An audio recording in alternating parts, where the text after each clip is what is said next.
তো আমরা আজকে ইউআইএক্স এর যে ফান্ডামেন্টাল আছে, এই ফান্ডামেন্টাল গুলা কি বা কিভাবে কাজ করে ওই বিষয়টা আমরা জানার আগে চেষ্টা করি। ওনাকে চিনেন? না স্যার। ওনার নাম হচ্ছে যে ডন নরম্যান, বা ডোনাল্ড বলতে পারি আমরা, ডোনাল্ড নরম্যান। উনি ফার্স্ট অফ অল কি করছে, 1995 সালে ইউএক্স এর নাম দিছে, মানে ইউএক্স এর নামের জনক ওনাকে বলা হয় ডোনাল্ড নরম্যান বা ডন নরম্যান বলা, মানে ওনার নাম। এবং এমন না যে উনি 1995 সালে নাম দেওয়ার পরে ইউআইএক্স বা ইউএক্স টা কি হয়েছে, চালু হয়েছে, এরকম কিছু না। বিষয় বুঝতে পারছেন? এর আগে কিন্তু ইউআইএক্স ছিল, কিন্তু উনি নামটা প্রদান করছেন, বা ওই নামের জনকটা হচ্ছে কি ডোনাল্ড নরম্যান। এবং এটা সাল কত, 1995। আমি লাস্টে কিছু বুক আপনাদেরকে ইয়ে করবো, ওইগুলা প্রিমিয়াম বুক ছিল, বাট গুগলে পাওয়া যায়, বাট আমি কালেক্ট করছি ইউআইএক্স এর। ওই বুক গুলা পড়লে কি ইউআইএক্স নিয়ে অনেক নলেজ পাওয়া যাবে। ওনার একটা বই আছে ডোনাল্ড নরম্যানের, ওই পিডিএফটা আমি আপনাদের সাথে শেয়ার করে দেবো। এখানে আমি প্রচুর রিসোর্স আপনাদের সাথে শেয়ার করবো, বাট রিসোর্স গুলো আপনারা ক্যাচ করতে হবে। আমি প্রথমেই বলছি যে আমাদের ক্লাসগুলো কি হবে, বেসিক টু অ্যাডভান্স হবে। সো বেসিক ক্লাসগুলো আমরা যে বা যার আগে থেকে একটু এক্সপিরিয়েন্স আছে বা অনেক জায়গায় ইয়ে করছেন, রিসার্চ করছেন, তারা একটু ধৈর্য সহকারে এগুলা নেওয়ার ট্রাই করবেন, এতে আপনারই লাভ হবে। কারণ ওই যে বললাম, দিন শেষে কিন্তু আপনার বেসিক যদি স্ট্রং না থাকে, যতই আপনি ডিজাইনে যান ততই কি করবেন, ভুল করবেন। সো যাই হোক, ফার্স্ট অফ অল কি হচ্ছে, হোয়াট ইজ ইউআই। এখানে যেহেতু আমরা দুইটা ফাংশন পাই বা দুইটা অপশন পাই, UI, U X. So what is UI, UI এর পূর্ণরূপ হলো কি, ইউজার ইন্টারফেস। বিভিন্ন ওয়েবসাইট অ্যাপ্লিকেশনের ক্ষেত্রে একজন ইউজার হিসেবে আমরা যে ইউজার ইন্টারফেসটি ব্যবহার করছি তাই কি ইউআই হিসেবে পরিচিত। অর্থাৎ কোন অ্যাপ্লিকেশন কিংবা ওয়েবসাইট ব্যবহারের ক্ষেত্রে শোষককে যে ইন্টারফেস দেখতে পাই সেটাই হচ্ছে কি ইউআই দ্বারা সম্পন্ন হয়। সেটা হইতে পারে এই যে এটা একটা ইউআই, তাই না? তারপর আমরা যদি ইউটিউবে যাই বা জিমেইলে যাই, এই যে জিমেইলের যে ইন্টারফেসটা পাবো সেটাও কি একটা ইউআই। তারপর আমরা যদি ফেসবুকে যাই, ফেসবুক গ্রুপে, এটাও কি একটা ইউআই। আমরা সহজ কথায় বাস্তবে এখানে যা যা দেখতে পাচ্ছি কি সব হচ্ছে কি ইউআই। এই ইউআই গুলা কি করছে, কোনো না কোনো ইউআই ডিজাইনাররা ক্রিয়েট করে দিছে। সো ইউআইটা হচ্ছে কি ইউজার ইন্টারফেস, ইউজার ইন্টারফেস সহজ কথা যেটা। এবং ইউআই এর ভিতরে দেখেন কি কি আছে। ইউআই এর ভিতরে আমাদের টাইপোগ্রাফি আছে, লেআউট আছে, ইমেজ আছে, ফর্মস আছে, বাটন আছে, তারপর কি আছে, কন্টেন্ট আছে, কালার স্কিম আছে এখানে। মানে এই পয়েন্ট গুলা নিয়ে বা ইউআই এর এই যে 7টা ফান্ডামেন্টালস বলতে পারি আমরা, এই ফান্ডামেন্টালস গুলা নিয়ে আমাদের কি করতে হবে, কাজ করতে হবে। দ্যাট মিনস এই ইউআই এ দেখেন আপনি কালার স্কিম পাবেন, ঠিক আছে? এই যে দেখেন এখানে কালার আছে, কালার আছে না, এই যে এখানে ব্লু কালার, এখানে ব্লু কালার, তারপর ওই যে এখানে অনেক ছবিতে কালার আছে, এই যে প্রত্যেকটাতে কি আছে, কালার এখানে এভেলেবেল আছে, রাইট? তারপর আমরা যে লেআউট, ইমেজ, ফর্মস, বাটন, এখানে সবই আছে, তাই না? নেট আসলে আজকে বেশি স্লো মনে হচ্ছে। এই যে এটা একটা লেআউট, তাই না? এই যে স্টেজ গুলো কি লেআউট, তারপরে এখানে ফন্টস আছে, টাইপোগ্রাফি আছে। তো এগুলো হচ্ছে কি আমাদের ইউআই এর কাজ। Clear sir? আরো ডিটেলস আপনারা জেনে নেবেন। তারপরে দেখেন ইউএক্স। ইউএক্সটা কি, ইউএক্স এর পূর্ণরূপ হলো ইউজার এক্সপিরিয়েন্স। কি, ইউজার এক্সপিরিয়েন্স। ইউআই হচ্ছে কি ইউজার ইন্টারফেস।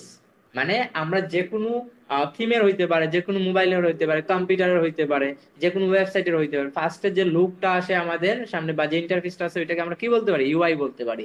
আর ইউএক্সটা হচ্ছে, ইউএক্স এর পূর্ণরূপ ইউজার এক্সপিরিয়েন্স। আমরা যখন কোনো অপশন বা কোনো একটা অ্যাপ্লিকেশন হইতে পারে, মানে সফটওয়্যার হইতে পারে বা কোনো একটা ওয়েবসাইট হইতে পারে, এগুলো আমরা কি করতেছি, ব্যবহার করার পরে আমাদের যে এক্সপিরিয়েন্সটা হচ্ছে ওইটাকে আমরা কি বলতে পারি, ইউএক্স বলতে পারি। যেমন এখানে কি বলা হয়েছে, ব্যবহারকারীর অভিজ্ঞতা হলো একজন ব্যবহারকারী কিভাবে একটি পণ্য, সিস্টেম বা পরিষেবার সাথে ইন্টারঅ্যাক্ট করে এবং অভিজ্ঞতা লাভ করে। যেমন আমরা যদি এখানে একটু আসি, এই যে কাঁটা চামচ আছে, সরি এটা কাঁটা চামচের দিকে, আর এই যে চামচ আছে, এই চামচে কিন্তু আমরা কমফোর্ট ফিল করতে পারবো না, রাইট? এটা দিয়ে আপনি কাঁটা চামচের মিষ্টি যেভাবে খেতে পারবেন খুব কমফোর্টলি, কিন্তু এটা দিয়ে কিন্তু আপনি মিষ্টি ওইভাবে খেতে পারবেন না।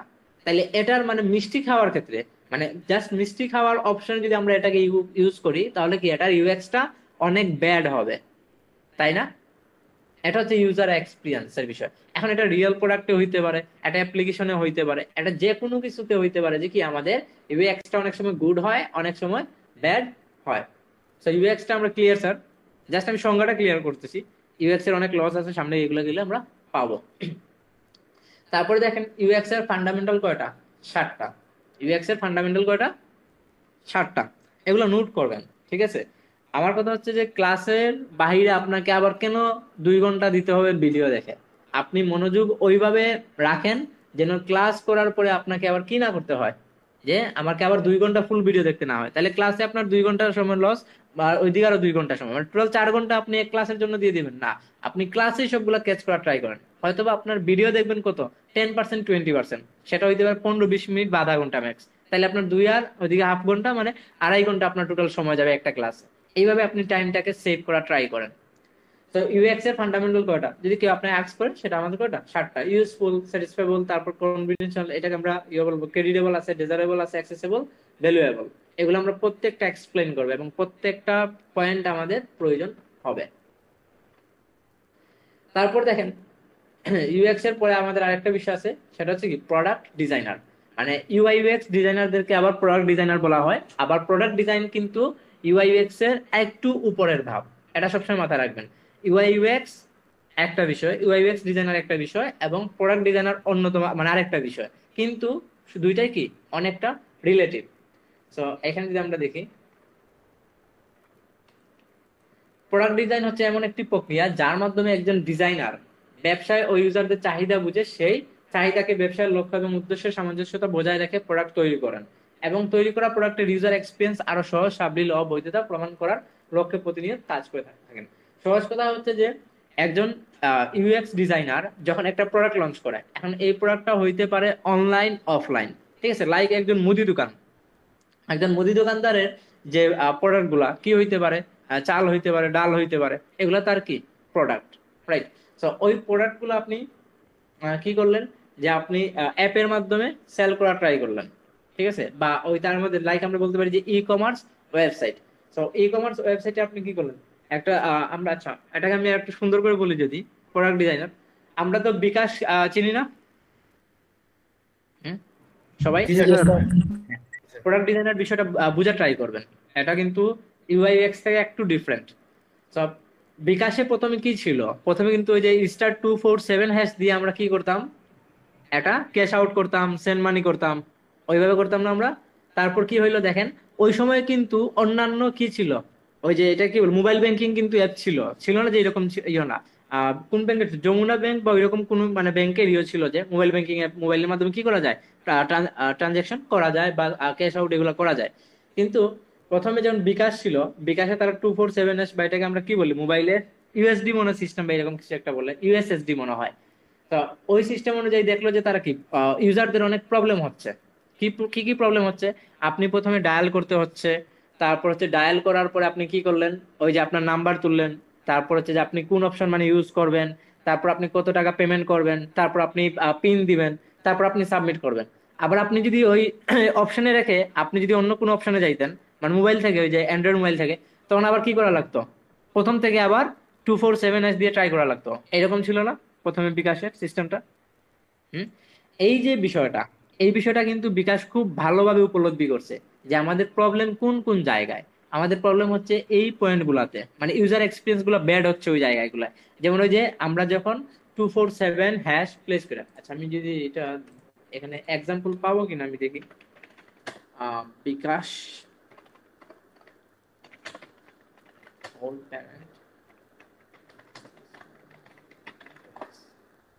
প্রোডাক্ট ডিজাইনটা বোঝার চেষ্টা করবেন, প্রপার এক্সাম্পল বুঝে গেলে সহজ হয়ে যাবে। বিকাশ বিকাশ ইউএসএসডি বলেন ওইটাকে, আচ্ছা এটা মনে হয়। জি স্যার, ইউএসএসডি। আচ্ছা এই যে দেখেন, এটা ভালোভাবে বোঝার চেষ্টা করবেন, তাহলে প্রোডাক্ট ডিজাইনের মূল বিষয়টা বুঝে যাবেন আপনারা।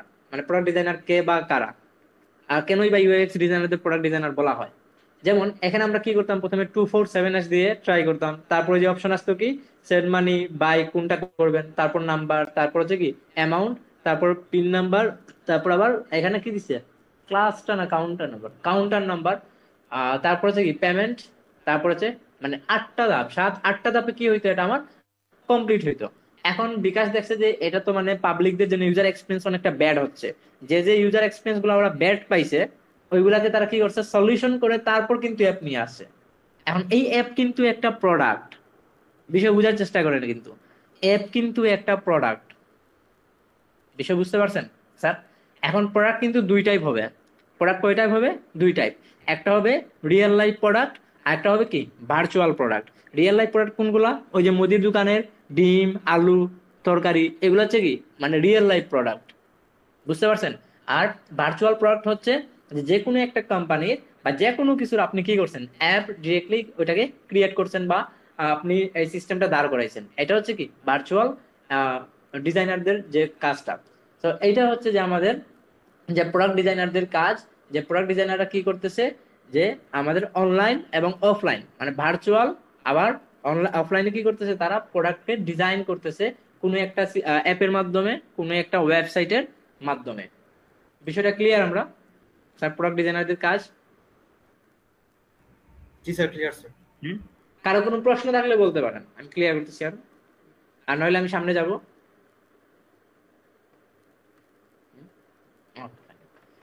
না বুঝলে বলবেন বা ভিডিওটা আবার দেখবেন। এরপর দেখেন, আমরা এখানে প্রোডাক্ট ডিজাইনারদের বা একটা প্রোডাক্টের তিনটা স্টেজ থাকে। কয়টা স্টেজ থাকে? তিনটা স্টেজ থাকে, ঠিক আছে? এগুলা কিন্তু মনে রাখবেন, এগুলা মেমোরাইজ না করেন তো মনে রাখবেন, কাজে দেবে। Three stage of product. যেমন প্রোডাক্ট ইউজারদের মধ্যে কি আছে? বিফোর, ওয়াইল এন্ড আফটার আছে। কি কি আছে? বিফোর, ওয়াইল এন্ড আফটার আছে। এখন বিফোরটা কি? পারসেপশন হিসেবে ধরা হয়। পারসেপশনটা কি? বিষয়টা বোঝার চেষ্টা করেন। যে আপনি লাইক আইফোন 14 ইউজ করেন, ঠিক আছে? এখন আইফোন 15 কিছুদিন আগে লঞ্চ হয়েছে না?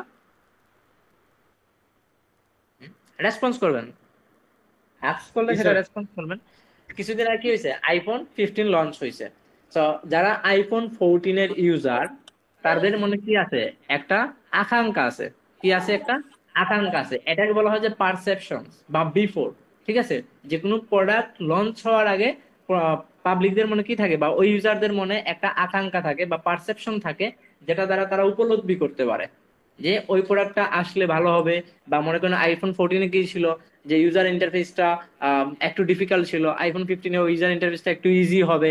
বা ওই আইফোন 14 এ কি ছিল, অপশন 8টা ছিল, ওইখানে ওই 8টা অপশনকে তারা 6টা করে মানে ইজি করে দেবে।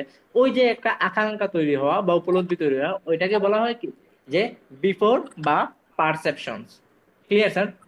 বা মনে করেন যে কি করা হইলো, যে ওই যে পামির কোলা, ঠিক আছে, যখন ওই যে কোকা কোলার বিরুদ্ধে সবাই উঠে পড়ে লাগলো, তখন কিন্তু পামির কোলা ওই যে আফগানিস্তানের একটা প্রোডাক্ট, তখন কিন্তু ওই প্রোডাক্টটা লঞ্চ হয়েছে বা এর আগে হয়তো বা হইতে পারে, তখন ওইটা ওই সময় আর কি ভাইরাল হয়েছে। তখন আমাদের দেশে যদি এই পামির কোলাটা আসে, বা অনেকের মনে হয়তো বা যারা ওইটা দেখছেন তাদের একটা কি আছে, উদ্দীপনা আছে যে ওইটা কি রকম হবে, বা মানে ওইটা খেলে কি রকম ফিলিংস আসবে, ওই যে পারসেপশনটা মানে আসতেছে আমাদের মনে, ওইটাই হচ্ছে কি প্রোডাক্ট ইউজারদের বা একটা স্টেজ, যেটাকে আমরা বিফোর বলে থাকি বা পারসেপশন বলে থাকি। Okay. তারপরে দেখেন কি আছে, ওয়াইল আছে। কি আছে? ওয়াইল। ওয়াইলটা কি? ওয়াইলটা হচ্ছে ইমোশনের জায়গাটা। যখন আপনি আইফোন 15টা কি করছেন, ক্রয় করছেন, ঠিক আছে, আইফোন 14টা তাদের দিয়ে আইফোন 15টা নিচ্ছেন, তখন আপনার কি হচ্ছে, একটা ইমোশন ক্রিয়েট হয়েছে, এটার প্রতি একটা আবেগ ক্রিয়েট হয়েছে যখন আপনি এটা ইউজ করতেছেন। বিষয় বুঝতে পারছেন? যখন আপনি এটা ইউজ করতেছেন তখন একটা ইমোশন ক্রিয়েট হচ্ছে। লাইক ওই যে পামির কোলাটা আপনি খাচ্ছেন, আপনার একটা ইমোশন ক্রিয়েট হচ্ছে, ওয়াও এটা তো কোকা কোলা থেকে অনেক বেটার অপশন। সো এটাকে বলা হয় কি, ওয়াইল বলা হয়।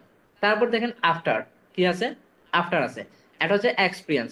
যখন আপনি আইফোন 15টা ইউজ করলেন, ইউজ করার পর কিন্তু আপনার একটা এক্সপিরিয়েন্স গ্যাদার হইলো, যে না আগের আইফোন 14ই ভালো ছিল, বা আগে আইফোন 15 যে এখন দিছে এটা অনেক ভালো, ওইটা তার একটু ডেভেলপ করা যেত। এই যে এক্সপিরিয়েন্সটা, এটাকে কি বলা হয়? আফটার বলা হয়। তো মূলত এখানে পারসেপশনস, ইমোশন এবং এক্সপিরিয়েন্স, এই তিনটা মিলাই কি হয়, একজন প্রোডাক্ট ইউজারের ক্ষেত্রে মানে বৈশিষ্ট্যগুলো প্রকাশ পায়। বা আমরা প্রোডাক্টের যে কোনো একটা প্রোডাক্টের টোটাল তিনটা স্টেজ বলতে পারি। কয়টা স্টেজ? তিনটা স্টেজ। এগুলা কিন্তু আমি নেক্সট ক্লাসে কোয়েশ্চেন করব। তো ভালোভাবে মনোযোগ দিয়ে ক্লাস করার ট্রাই করবেন, ঠিক আছে? একটা প্রোডাক্টের কয়টা স্টেজ থাকে? তিনটা। এবং এই তিনটা স্টেজ একজন ইউজার ভালো করে কি করে উপলব্ধি করতে পারে। Clear sir? কি কি? Before, while and after.